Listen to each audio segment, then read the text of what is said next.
What's up, YouTube? What's up, YouTube?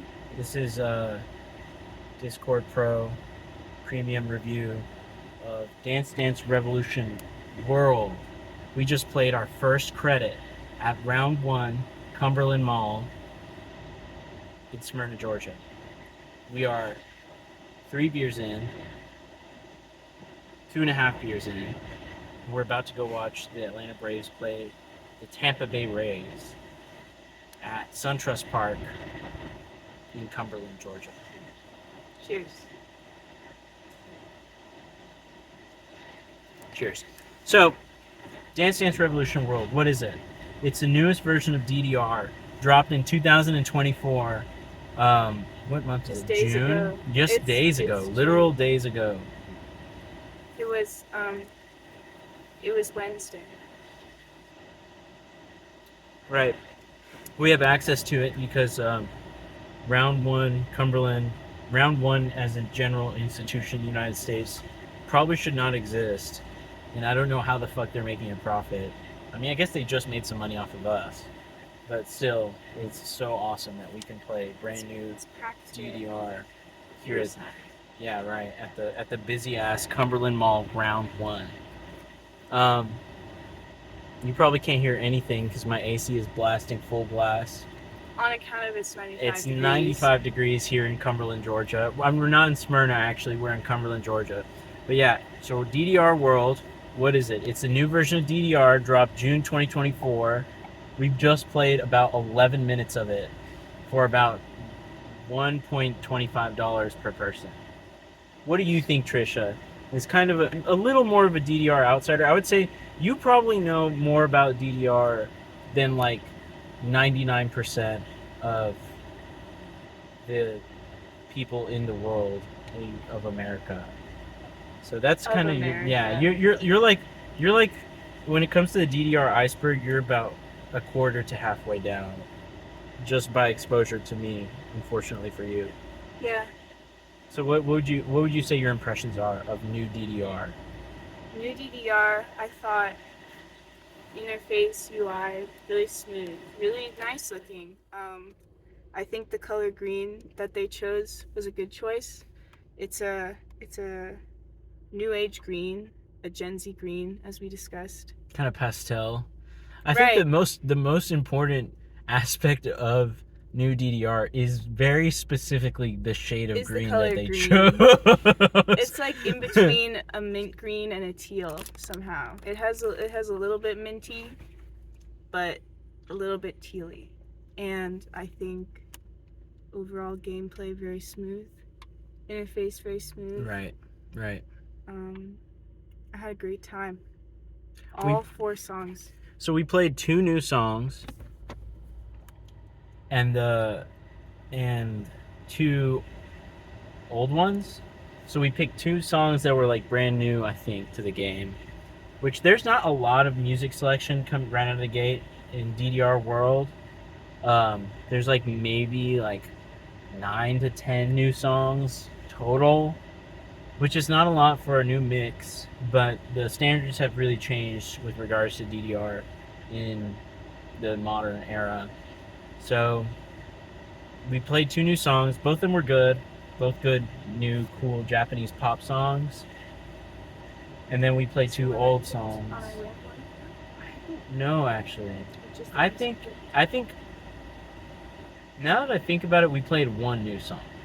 We played 1 new song. I'll have a picture that I'll superimpose on top of the video of our first credit. I think we may have just played 1 new song and then 3 old songs. We played Mermaid Girl, which was awesome. And what was the last song we played? Just some random song because the time ran out. But it was a good one. I full comboed a 6. Which means that you probably are like much further down the DDR iceberg than most human beings in the country of America. Again, for better or worse.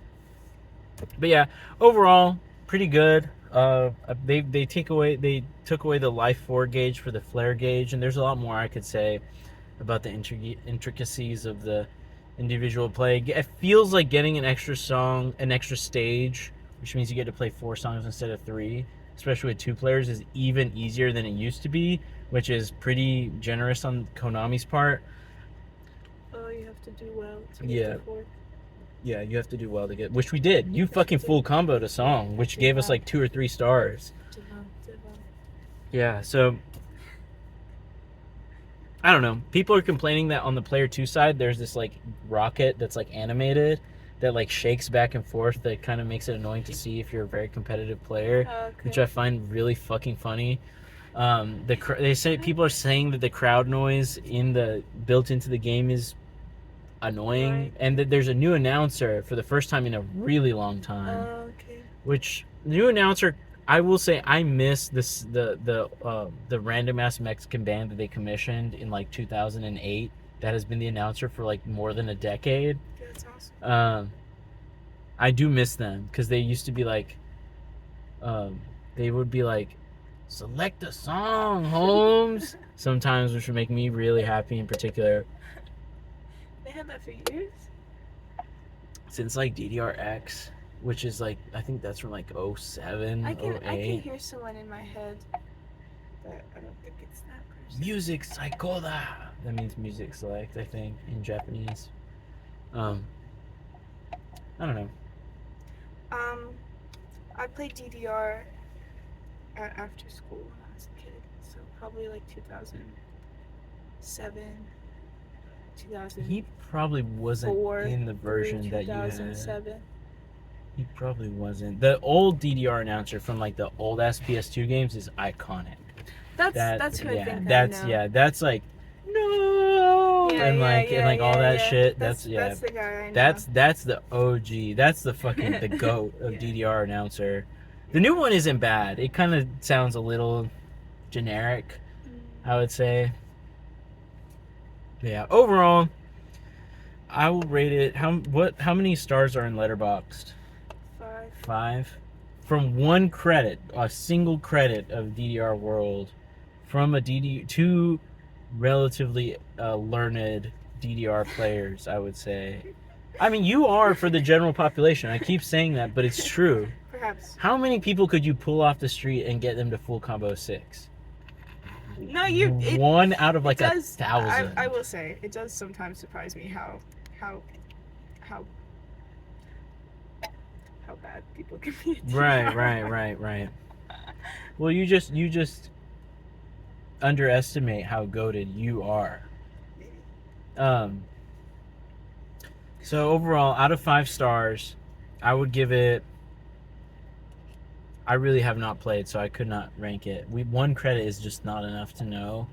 But my first impressions are, let's give it like 3.5 out of 5. You know, the new shade of green is good. I like the new color. The new announcer's okay. And it's pretty just inoffensive overall. There's just a new DDR mix. It does not really have a lot to offer in the modern era. I think perhaps, maybe they're following the trend of modern day, like, sleek minimalism. And that's not necessarily what I want from a DDR game. Right. I like the loudness of it. And as you pointed out, the music video being so small. I forgot to mention that. Confined to a tiny little window. I feel like that it's just an insult. Part of them trying to make it smooth and minimalist and, SEO. But yeah, the dancers being gone. Like the fucking 3D animated dancers in the background being gone. That's brutal. That's just heartbreaking. Yeah. If I was gonna not compare it to any other version of DDR, I would find almost nothing bad to say about it, because I think it's a well-running game, a fun to play game. However, what I've come to expect and love about the game Dance Dance Revolution partly is the aesthetics of it and the music videos and the loudness of it and the dancers and the colors. Yeah, I completely agree. It's what lures you in the very beginning. That's the thing that that's the hook for, like, if you're like, I think that's kind of like, from an outsider's perspective, that's the thing that draws a casual player in. If you make it very clinical and you reduce everything to just notes and fucking rhythm game, like Exactly. that's not what. As smooth as it is. That's not what's gonna as smooth as it may play, it's not gonna have the same appeal. Right? Especially to a casual player. Which, like, you're not going to grow the audience of the game unless you Right. appeal to the casual player. So right. Are they appealing to new players though by making it feel more modern? Are they not? They're trying. They're having an homage to older players. They're trying to do it all at once, and I don't think they're doing an awesome job. Right, because that's I think something that developing a new game you have to be torn between. Do you want to, like we said with the Haikyuu movie, do you want to, appeal to the longtime fans, or do you want to appeal to potential new fans and newcomers? Right. And sometimes those don't always mesh. Yeah, your comments have made me bring it down to a 3 out of 5, maybe even like a 2.7. It's not awesome. It's actually worse than Ace 3. Right. Ace 3, which was the last version. And so I think we have so much technology, we have so much talent, so much design capability. Yeah. They could have gone in like a crazy and awesome way with it instead of going in kind of like a boring yet streamlined way with it. Yeah, it's not bad. It's not bad, but it's not. But I feel like they had the opportunity Right. and the talent Right. to, and the budget to do both. You'd be surprised with Konami. Like they probably. They're was hurting. Like, yeah, oh yeah, Konami, like especially they're yeah, that's I mean it's a topic for another day. Konami is like they're on the up and up, but their arcade division is kind of like, they're just trying to keep it afloat, But yeah, so let's say 3 stars out of 5, maybe 2.7, 3 stars out of 5, DDR World, 1 credit review from the round 1, 3 beers in now. And go Braves. Go Braves.